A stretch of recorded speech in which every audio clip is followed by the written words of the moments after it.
How to do a refurbishment on time, on budget, and high quality.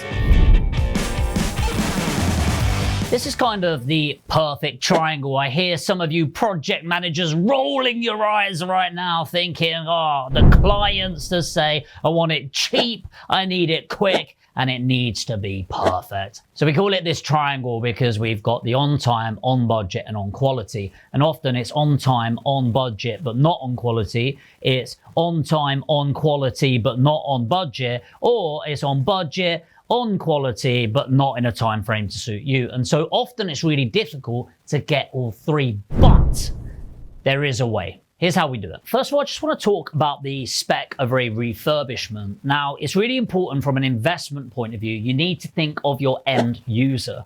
And so often, you might think it's wrong to do this, but if you're flipping on the property, i.e. you're selling to an open market buyer, it's going to be done to a very different spec. And spec is specification.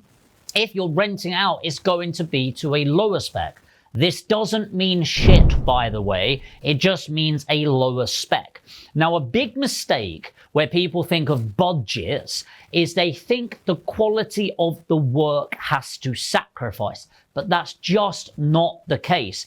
It's either the quality of the product needs to be sacrificed or what's going to get done needs to be sacrificed. And I'll link back to this in a moment. So we need to decide who is the end user and we need to refurbish to that person. I have it all the time with some investors where they're like, oh, I want to put in this £5,000 kitchen. Well, in our area, that's just not what you're going to put in. Really, we want to be factoring in maybe £4,500 for a kitchen, including removal, new kitchen, the tiling, and the labor that's involved. So really get it to the spec of your end customer. Before we go into this as well, we need to think about contingencies, and contingencies are going to be contingent on the type of refurbishment. So for example, if you're doing superficial work might be some plastering, some painting, etc., then obviously the contingency in both budget and timeline is going to be relatively minuscule. Moderate renovations might be a bit longer. I'm talking like 16 to 20 week renovations, which might include going up into the loft.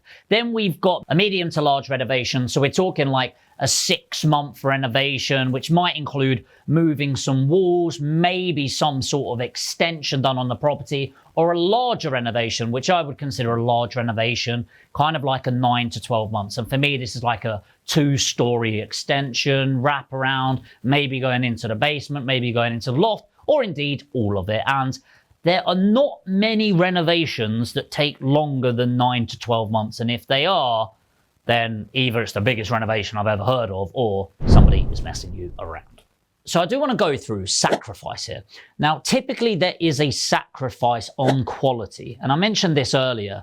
It doesn't need to be quality of works. And often this is the case. So for example, you might go into a refurbishment and there's just paint all over the plugs on the doors, there's like the carpet's been put down really poorly, and you think, well, it's a cheap refurbishment, right? No, that's not what we really want. Now, it does happen sometimes. However, what I found is you really want a budget that can sacrifice on the quality of the product, and I'll go through some examples here, or, of course, sacrifice not doing part of it, but not the quality of the labor involved. Let me give you an example. So you could go to Howden's and you can get a kitchen for £2,000. You could go to Howden's and get a kitchen for £6,000. You can go to somewhere else and get a kitchen for £800. Obviously, that is sacrificing on the quality of the product. And so if you go to a beautiful location in London, you might spend £100,000 on a kitchen. But the labor, for example, doesn't actually go up that much. The reason I say this is a lot of people, they will try to screw down labourers. So say you've got a kitchen fitter and say their day rate is $250 a day. I know that depends on where you're at, by the way. And you go, I need you to do it at $200 a day. Well, what they're going to do if they want work is they will take that on and then instead of spending 3 or 4 days on it, they're then going to spend 7, 8 days on it on a day rate. Because you tried to be cheap on them, they'll just spread out the work and put it in for longer.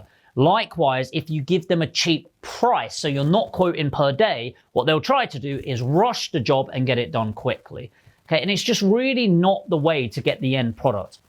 A lot of people will end up sacrificing, by the way, on a refurbishment, thinking they're being really smart, and then maintenance costs just really mount up all the way through the lettings. And trust me, I'm talking from experience, not from perfection. I have done it before when I've done a 12 grand refurb instead of a 16,000 pound refurb. And then all I've done is spent 5, 6, 7, 8 grand in the first 2 years on maintenance issues. Measure twice, cut once. It's worth saying at this point, one of the hardest points, in fact, I'd say the hardest is getting a great management agent. The second hardest is getting a really good refurb team. And I think that at Aspire, that's what we've done incredibly well. So cheeky little plug here. If you're watching this and you want to build a portfolio, you've got 50 grand or more, which doesn't go to me, it's to help build your portfolio, but you need the help, the support, the team, then maybe I can help you. Put APG in the comments. That stands for Aspire Property Group. I'll send you a link and you can book in a free one-to-one strategy session. So this is only for people that want to build a portfolio, got some funds to begin with. Ultimately, for me, I want to see if I can help you and make some money helping you do that. Worst case scenario, you get some strategic guidance on how you can do it for yourself. So the first thing we want to be really looking at is that spec sheet. Okay, and having a spec sheet is really just saying these are the products that we're looking for.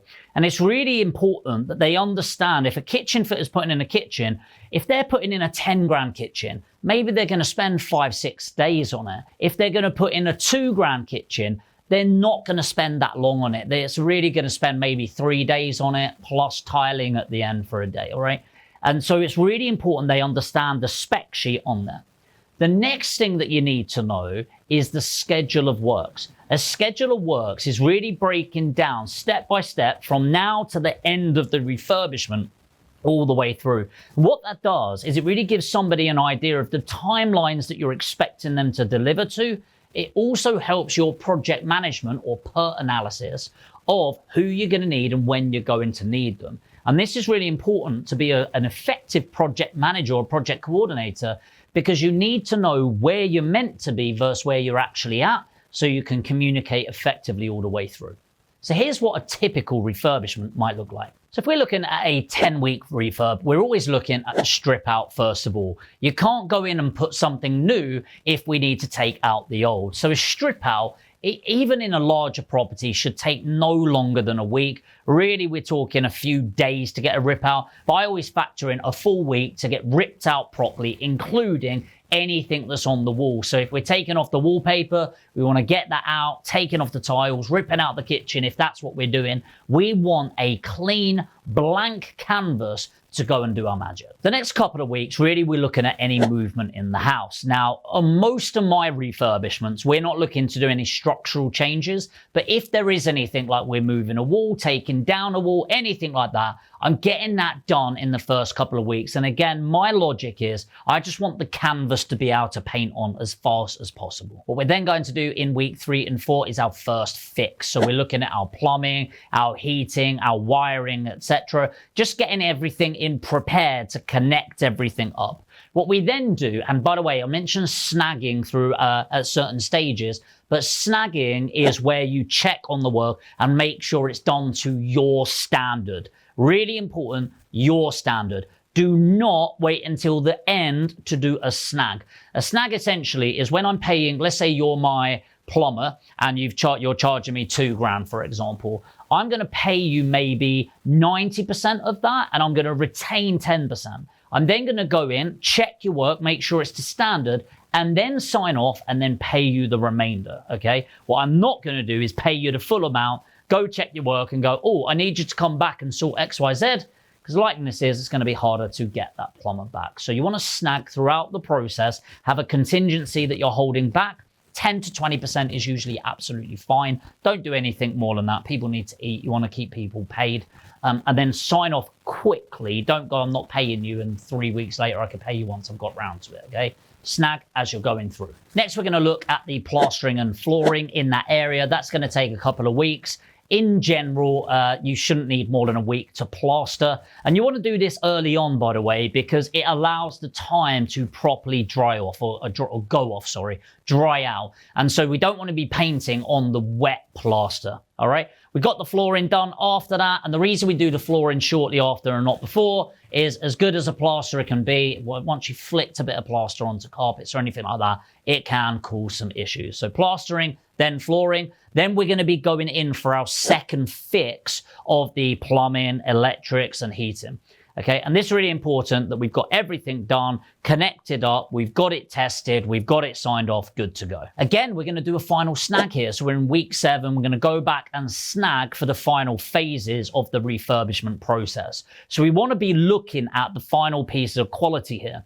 So before we go into painting and decorating, a key thing with plastering, for example, is just running your hand over it. Has it been sanded down properly? Now, you can look at a wall and it goes, that looks really smooth. That's great. But ultimately, we want to make sure it's really smooth. Now, if it started to go off, so dry out, and you've got some little cracks, that's absolutely fine, okay? Now, if it's a glaring, like, pull, then they've probably put it on, done the mixture slightly wrong. They're going to need to chip away and redo that part. But if there is a little bit of filler that's needed and sanded down, that is completely standard at this point. So now we're going to do the fit out of the bathroom and the kitchen, and this is going to include the carcasses going into the kitchen and the drawers and cupboards. At this point, I don't typically put on the handles on the doors or anything like that. I want to make sure the painting and decorating's in, do a final snag, and then I'm going to lay the final bits of the flooring. So we've already made time for this, put out the space, put the grips in if you've got carpets going in.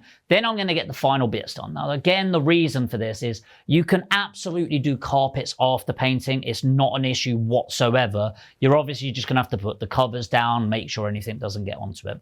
So we do a final snag and then we do a sign off. Now, I should have been paying people on valuation. I'll go through payments in a moment and what that means. But once I've done the final sign off, everyone then gets paid and then we go from there. The ideal situation is I'm still going to hold a little bit back for a month or 2. Now, it depends on the type of people you've been working with. If it's the first time, I'm going to hold back maybe 5%. Get a tenant in, get it used, and make sure everything's done properly. The reason for that is there's always going to be some issues there that need to get sorted, and it is on them to get sorted if they've been paid to do it to standard. So let's go back to pricing. Before that, I really think it's important to do this the right way, and I really want to just give you that strategic advice on there. It's really difficult on a video because whilst you're listening to this, other people are. It's really hard to ask questions as we're going through. So if you're listening to this and thinking this is quite a lot of work, actually, you're not wrong. I've got an entire business operated to do this. In fact, to take it all the way through, we have over 40 employees plus contractors all the way through to be able to deliver this. So if you listen to this and you're thinking, I just use Jamie, it's all good, put APG in the comments. You need 50K to be able to invest in our areas. But if you've got 50K, you want to maximize the return, triple your investment on a yearly basis, put APG in, we can book in a one-to-one strategy call. And worst case, you get some guidance and advice. Best case, we end up working with each other. Nothing to lose. Put APG in. Now let's go through pricing. So when we're paying out people, I naively, if I go back to the first ever property that I did, 36 Burdett Street, I paid everyone up front to do the job. And shock horror, I kind of got done in by it. It's really important that you do this on valuation. So typically 25%, 25%, 25%. And on that last 25%, making it up to 100, I just keep that sort of kind of like this contingency insurance policy, okay? Now, what I do is we do it on valuation. So we always pay something like 25% upfront. Now, that's really important, especially if you're doing smaller refurbishments, because a lot of the people that are working for us, they're not sat with 20, 30 grand. Like, they do a really good job. They work their butts off, but they need the money up front to go and buy the materials and do everything they need to do, all right? Then once they've finished that, we send somebody around to do valuation, i.e., do we believe at least 25% of this refurbishment has been done? And if it hasn't, then we're not going to pay the next stage. And so what we say to them is, look, we need this, this, this, and this done to release the next 25%. And it's really important to find that balance. And it is hard with people because a lot of people give builders, painters, decorators a really bad name. And actually, there are some really shit ones out there. There's also some really good ones out there. And there's some really crap customers that don't know how to be a good customer.